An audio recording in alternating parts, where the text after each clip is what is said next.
Kaugnay pa rin ang price cap sa bigas, makakausap natin si Trade Assistant Secretary Agaton Overo. Magandang tanghali po, Asek Overo. Magandang tanghali. Inyong lang. Asek, so ang ayuda ang hinihingi ng marami. Ano po? Hingi lang po kami ng update kung na-finalize na po ba yung listahan ng makakatanggap ng subsidy?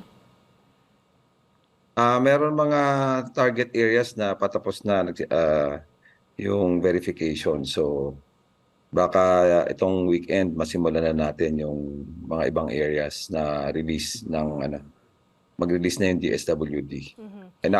Inaapura natin yung verification process. Katulong natin dito yung mga LGUs sa pagkalap ng listahan kasama yung mga association ng mga retailers. Kasama po ba sa mga mabibigyan ng tulong yung mga magsasaka? Hindi pa yan ngayon hindi yan kasama ng programa ngayon. Pero hiwalay yung programa ng NFA para sa mga magsasaka. Meron silang sariling programa para sa mga magsasaka. So itong Tsaka programa, ito pong minamadali nyong i-finalize na listahan.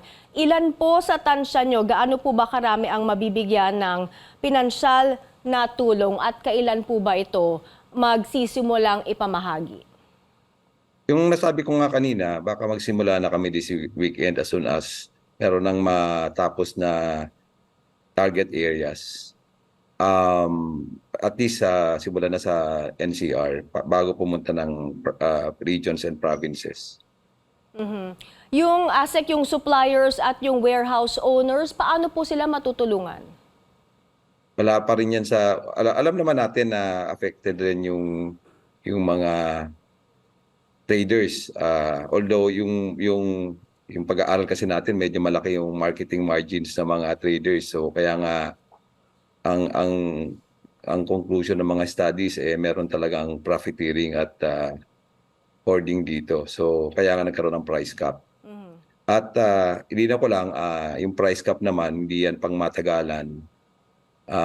Papasok na rin yung anihan. So, aalisin na rin yung price kapag nag-stabilize na yung market prices. Pangalawa, hindi lahat naman ng bigas kasama sa price cap. Yung sinasabing 41, ito yung regular milled na may pagka yellowish or brownish. Tapos meron naman tayo yung well-milled at 45.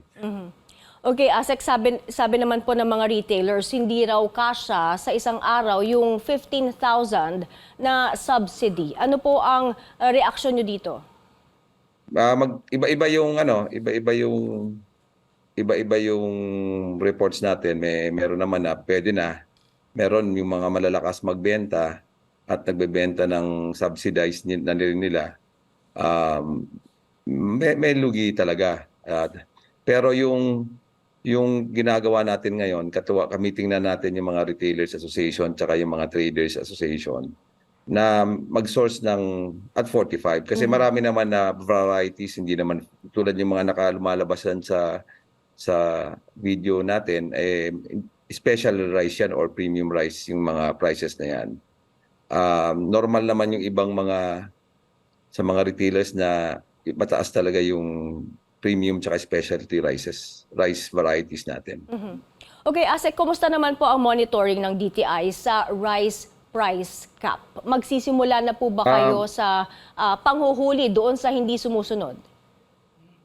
Hindi pa naman tayo nag-impose ng mga multa. Pangalawang araw pa lang kahapon, nandito tayo sa information campaign. Sa probinsya na kasi medyo nasimulan natin, okay na yung medyo NCR. So papunta naman tayo sa probinsya kasi maraming hindi pa nakakaalam. Katuwang natin dito yung mga LGUs tsaka DA sa pag-monitor, pag-educate ng ating mga retailers at consumers, at kasama rin sila sa pagkuha ng mga listahan ng mga retailers. Finally, ASEC, kung may reklamo po ang mga consumer, paano po kayo makokontak? Meron yung Go Negosyo hotlines, tapos meron din yung hotlines ng Malacanang at DA. Meron tayong mga info materials na nilalabas na nasa website na rin at Facebook ng DTI. Okay, maraming salamat po, Trade Assistant Secretary Agaton Overo.